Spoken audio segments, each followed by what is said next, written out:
एक बार की बात है, एक आदमी बहुत ही गरीब था।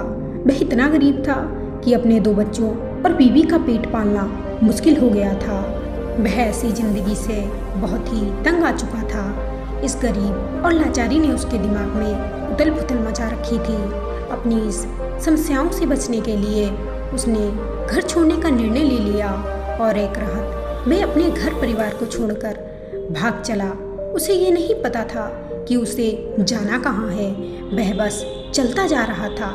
चलते चलते जब वह एक नदी के किनारे पहुंचा तो उसने देखा महात्मा बुद्ध अपने शिष्यों के साथ वहाँ डेरा जमाए हुए हैं। यह देखकर उसने निर्णय लिया कि वह अब सन्यासी बन जाएगा और महात्मा बुद्ध का शिष्य बनके उनके साथ ही विचरण करेगा।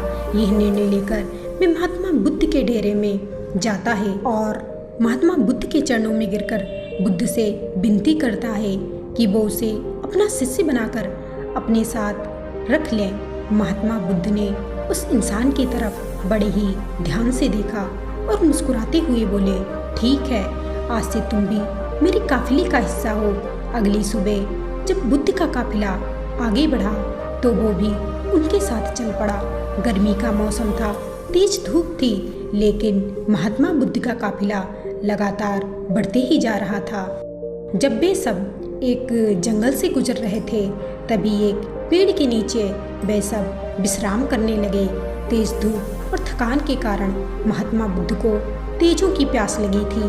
तभी महात्मा बुद्ध ने अपने नए शिष्य से कहा, भंते, यहाँ पास में एक मानसरोवर है, तुम वहाँ जाओ और वहाँ से शीतल जल लेकर आओ।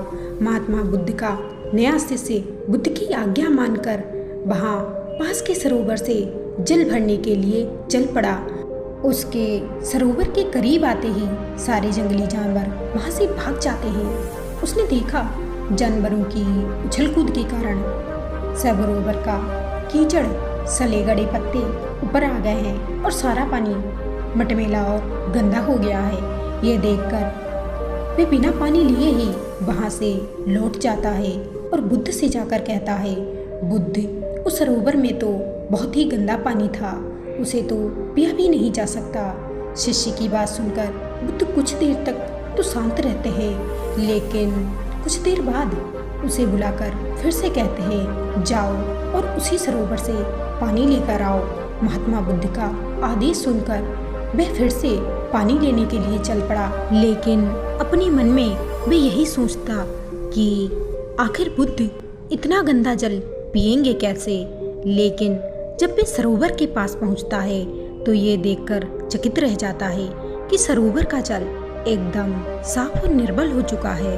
वह पानी को लेकर बुद्ध के पास जाता है और बुद्ध से पूछता है, तथागत, थोड़ी ही देर में सरोवर का पानी इतना साफ कैसे हो गया। तब भगवान बुद्ध उसे समझाते हुए कहते हैं, जब जानवर पानी में उथल कूद मचा रहे थे तब पानी का कीचड़ उभर आया, परंतु कुछ देर बाद शांत रहने पर कीचड़ फिर से नीचे बैठ गया और सरोवर का पानी फिर से निर्मल और साफ हो गया। इसी तरह हमारे मन के साथ भी ऐसा होता है।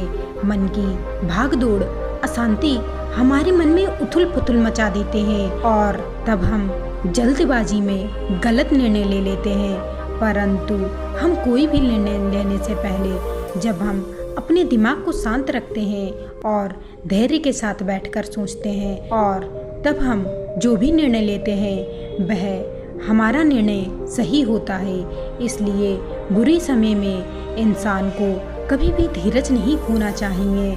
महात्मा बुद्ध की ये बात उस सन्यासी के समझ में आ गई। जब वह इंसान धैर्य से बैठकर अपने निर्णय के बारे में सोचता तो उसे लगता उसने घर छोड़कर बड़ा ही गलत किया है।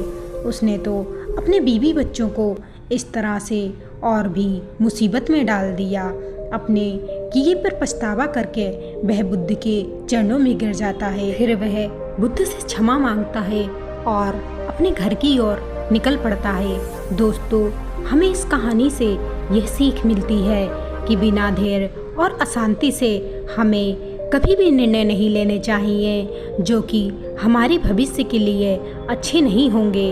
अगर आप अपनी ज़िंदगी में कोई भी निर्णय लेते हैं तो शांत मन और धैर्य से लीजिए, तभी आपका निर्णय सही होगा और जीवन सफल बनेगा।